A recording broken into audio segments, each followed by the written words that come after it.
Good afternoon, everybody. Now we are continuing with the lesson, The Social Responsibilities of Scientists by Sir Bertrand Russell. And here, today, we are in the last part of the lesson, right? We've already seen the first three parts, right? The first three parts are over. Now we're in the last part, which is called Obstacles to Individual Action, right? Obstacles to Individual Action. Now, what is this got to do with the title, The Social Responsibilities of Scientists, right? Now, as we have discussed, scientists have a social responsibility. They have a responsibility to society. And in this part, we discuss what the obstacles to individual actions are, right? How the responsibilities of scientists at an individual level, okay? What are the obstacles? So, it says, right, Sir Bertrand Russell says, right, it must be admitted that there are obstacles to individual action in our age which did not exist at earlier times.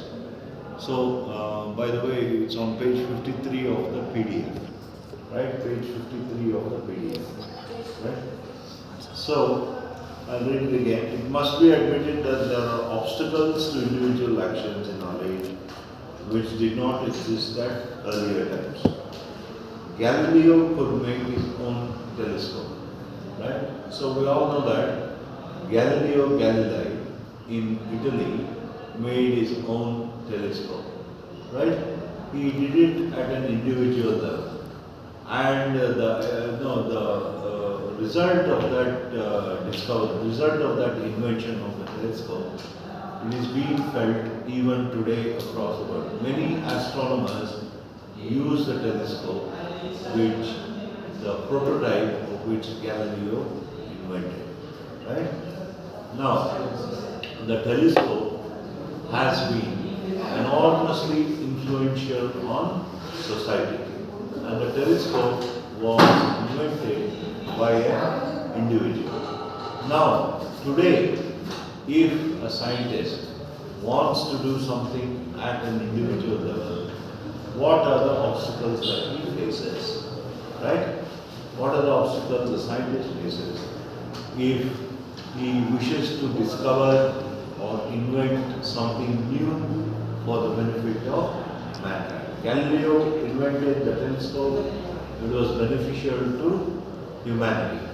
Now, what are the obstacles that scientists face today?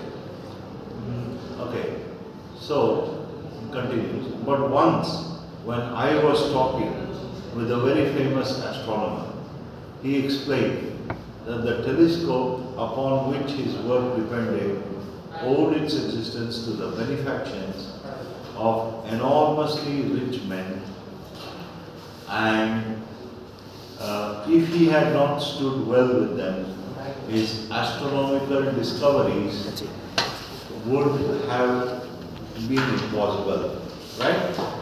So today, the author, which is Sir Bertrand Russell, he was talking with a very famous astronomer of his time, and that friend of his, that astronomer friend of his, explained that the telescope upon which his work depended. Now, remember, the telescopes that are used today by astronomers, they are not like those which Galileo invented.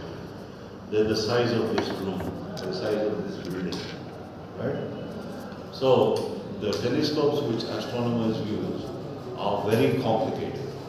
Because they're so complex, it requires a great deal of money just to set up a telescope, right? So, the telescope upon which the astronomer friend work depended, it owed its existence to the benefactions of enormously rich men. Benefaction, okay? Benefaction is a sum of money. A benefactor is one who donates. So the telescope, it required a lot of donations from enormously rich men before it could be built, right? And if he had not stood well with them, if that's impossible, right? More frequently, a scientist only acquires access to enormously expensive equipment if he stands well with the government of his country. Nowadays, the equipment which scientists use, they're extremely complex. Like they use things like the electron microscope. Again, the electron microscope is the size of half this room, right? And they use telescope. They use all sorts of equipment which is extremely expensive. So, if scientists or a scientist, if one scientist or scientists together, okay, want to conduct an experiment using today's equipment, they have to stand well with the government of the country, because only the government can afford such expensive equipment. Okay, now you imagine, you see, we've heard of enormously wealthy people like Bill Gates and like Elon Musk, and in our own country there's so many, right? Now, those billionaires, they have never bought something like a fighter jet. They have never bought something like a nuclear missile. Why?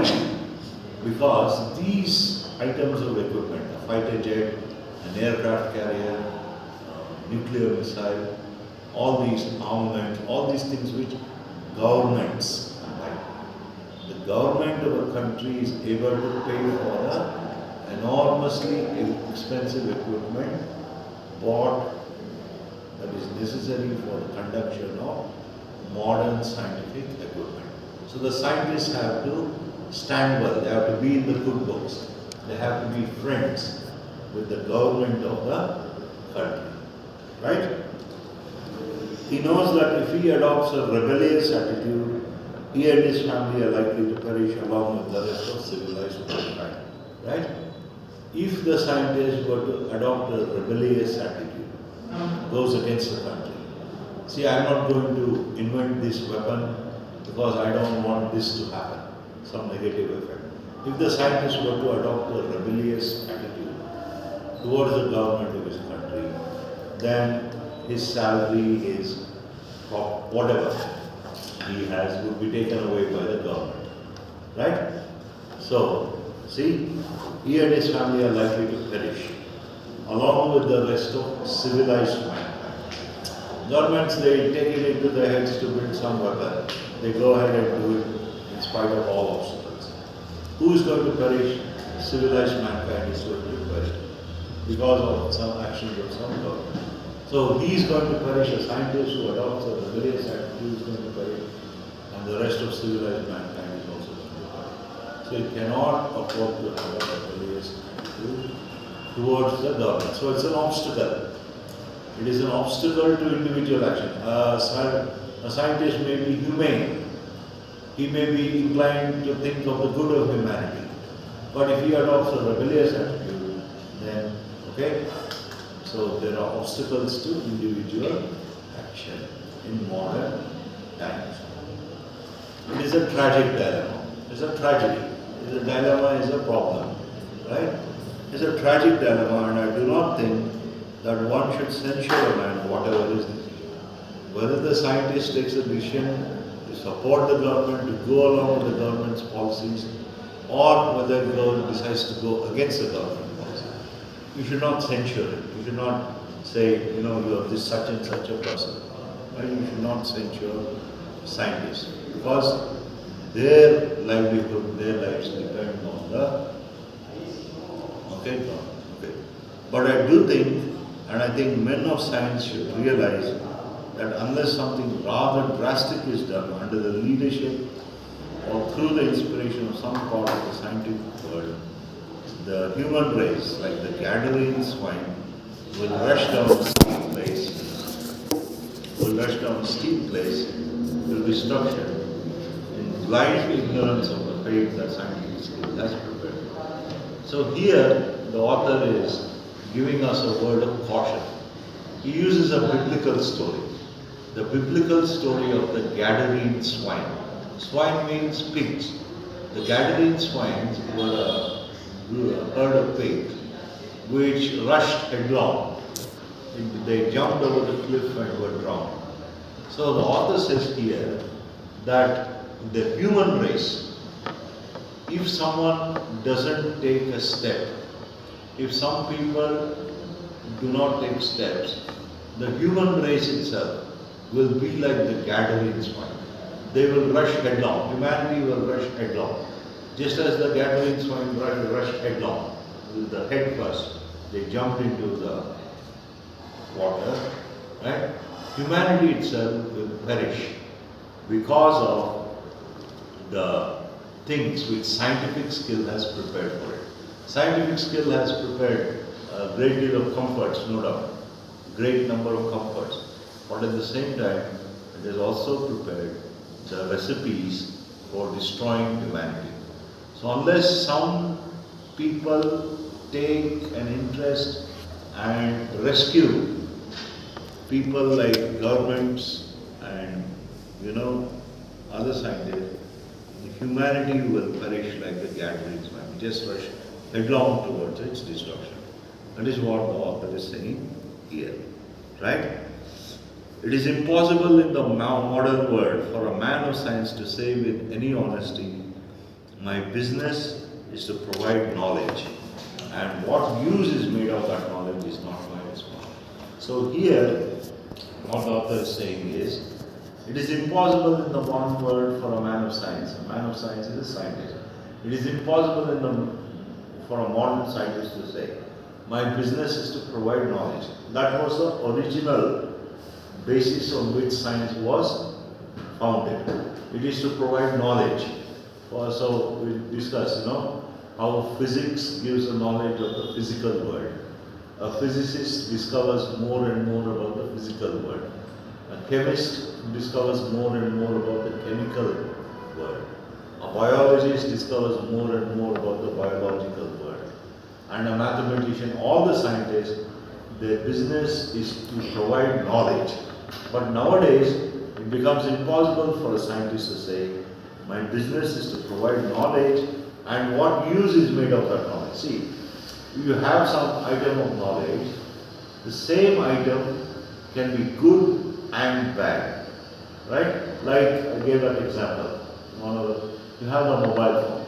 Mobile phone is a product of science, is neither good nor bad. I may be a good person, I use it for good. Another person may feel that you can do something else, he can use it for that.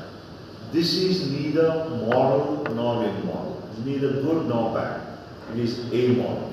Science itself is amoral, neither moral nor immoral, neither good nor bad.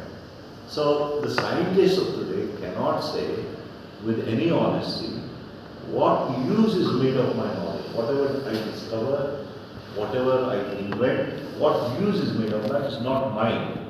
Because quite simply, the discoveries and inventions of science today, they have global effects, right? So nowadays what happens, it is the scientist is fairly involved in his discoveries or inventions. Okay?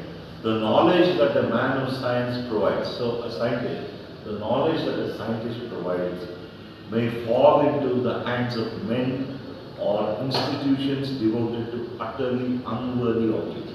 So you see, the discoveries and inventions may fall into the hands of men or into the hands of institutions which have utterly unworthy objects. So they may use it for their own profit, they may use it for their own good, not for the good of society.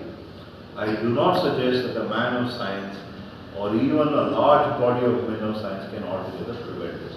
So it cannot be prevented. The discoveries and inventions cannot be prevented from being misused. But they can diminish the magnitude of the evil. They can reduce the amount of evil that is propagated by these utterly unscrupulous people who use the discoveries of science for their own purposes. Right? There is another direction in which men of science can attempt to provide leadership.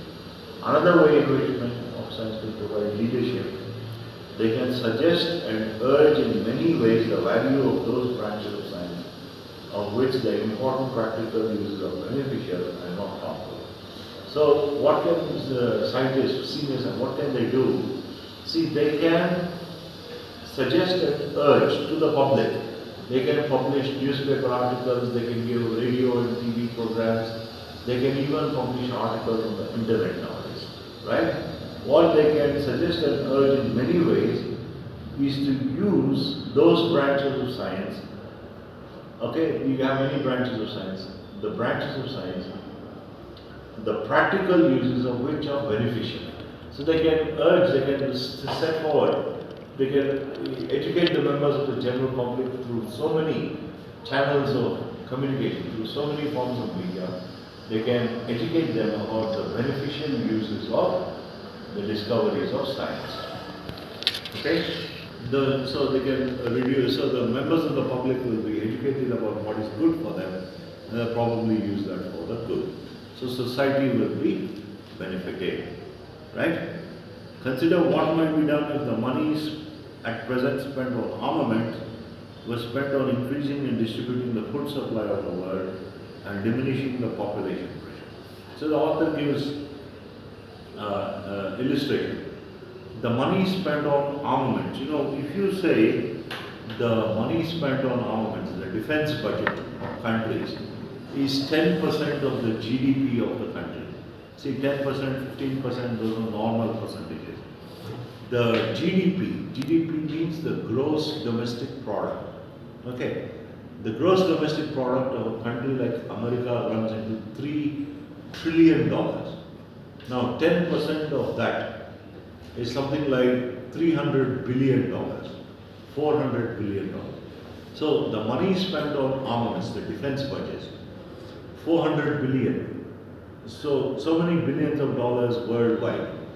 The money spent on armaments worldwide, if that was spent on increasing and distributing the food supply, if that was $400 billion annually was spent on developing new types of food, developing new types of food resources like rice, new varieties of rice, new varieties of crop, new methods of irrigation.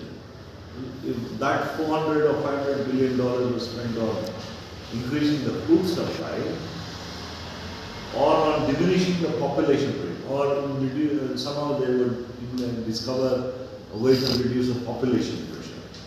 If that 400, 500 billion dollars spent annually were to be spent on reducing the population pressure, what benefits would result, right? So what is the author saying here? See, when you say armaments, every day they're coming up with new methods of warfare, right? So they're not beneficial, they're harmful. So if that money was to be spent on beneficial things, imagine what advances would be made in society, right? In a few decades, what would happen is poverty and malnutrition, which now afflict more than half the population, could be ended. So poverty and malnutrition could be ended if the money spent on armaments were to be spent on increasing the food supply and diminishing the population pressure. So poverty and malnutrition were such great problems, they would be eradicated, they would be, removed, right? But at present, almost all the governments of great states consider it better to spend money on killing foreigners than on keeping their own subjects there. So all the governments of great states, what do they consider good today? They consider it good to spend money on killing the people of other countries, not on keeping their own people alive. They don't think about feeding their own people. They think about spending money on armaments to kill the people of other countries, right? Possibilities of a hopeful sort in whatever field can best be worked out and stated authoritatively by the person. So whatever possibilities there are, they can be worked out. All the possibilities can be worked out and they can be stated authoritatively with authority by men of science. Okay? And as the world becomes more technically unified, life in an ivory tower becomes increasingly impossible. So scientists, in the past he could live in an ivory tower. See, he's only interested in physics or chemistry or mathematics. His pure interest is in those subjects. It's like life in an ivory tower, isolated from the rest of society. He's not involved in whatever happens in society. But nowadays what happens, if a man of science is a physicist or a chemist, then his discoveries and inventions will affect humanity globally. So now, as life becomes more technically unified, in those days, in the days of circuit, it was radio, television, newspaper. Nowadays it's the internet. Who knows what will happen in the future? As life becomes, as the world becomes more technically unified, life in an ivory tower becomes impossible for men of science. Not only so, the man who stands out against the powerful organization controlling most of human activity is apt to find himself no longer in the ivory tower with a wide outlook over a sunny landscape, but in the dark subterranean dungeon upon which the ivory tower was erected. So here what the author is saying is that if a scientist is a pure scientist, then nowadays what happens, his discoveries and inventions, they will affect humanity, but there are powerful organizations which control human activity, like the governments, like the various ministries in the various governments. They control all the activity of the country. So the scientist, what happens, if he goes against these powerful organizations, then he won't be looking on his discoveries. See, his discoveries in maths or science, he's looking at them as though he's looking on a sunny landscape, right? From the height of his ivory tower, he's looking on a sunny landscape. It's not like that nowadays. Where will he find himself? If he really makes a discovery and he goes against the government, then what happens? He'll not find himself looking upon the sunny landscape of his, I've done something great. He won't be feeling that. If he goes against the government, he'll find himself in the dark subterranean dungeon upon which the ivory tower was erected. Right? So the ivory tower has got lots of both good and bad. Maths has got both good and bad. So somehow they will make him feel the negative things, right? So he's likely to find himself in the dark and subterranean. Subterranean means underground dungeon upon which the ivory tower was erected. To risk such a habitation demands courage. So to risk such a habitation, to face the whole of those powerful organizations. To risk such habitation demands courage. No individual can face whole government, right? To risk such a habitation, to go against the government demands courage. It will not be necessary to inhabit the dungeon if there are many who are willing to risk it. If there are many scientists who are willing to risk going against the government, then the numbers, there won't be so many disadvantages. For everybody knows that the modern world depends upon scientists. Now, if a large number of scientists go against the government, then people are likely to fall behind the scientists, not behind the government. The modern world depends upon scientists, and if they are insistent, if the scientists are insistent, they must be listened to. If a large number of scientists say, no, this discovery or this invention must be used for this purpose, a large number of them across the world say this, then they will carry the tide with them, right?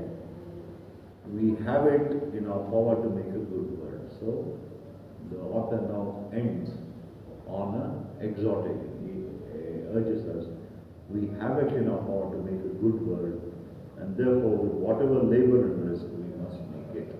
Right? Whatever labor and risk is required, we must do the labor and take the risk, and we must make a good world for ourselves. This is the outlook of Sir Bertrand Russell, and that ends the social responsibilities of scientists by Sir Bertrand Russell. Thank you.